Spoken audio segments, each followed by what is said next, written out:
شهر بختر. نوار از نزد مکتب کودکستان شهر بختر.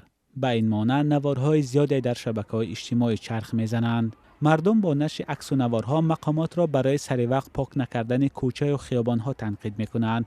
مشکلی که به گفته ساکنان بختر سالهای اخیر از بین نرفته آنها را به تنگ آورده است.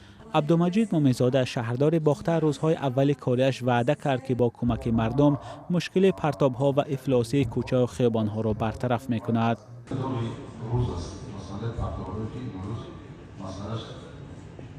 در تمام شبکه‌های اجتماعی و روزنامه‌های دولتی انعکاس می‌یابد. وضعیت کارخانه پرتاب‌کشانی شهر بختر با نظر داشت وضع اعضاء مدیریت‌های قرضی مالیاتی است و طلبات جوابگو نیست. رهبران مشکل را اعتراف می‌کنند و می‌گویند که گناه خود آنها نیز هست. باز میگن عامل‌های انسانی شهر پیش کردن. من حساب بودجه ولایتی 300,000 سوم جدا کردم که تجهیزات را بیشتر تعمیر کنیم، پرتوها را بیشتر بار کنیم.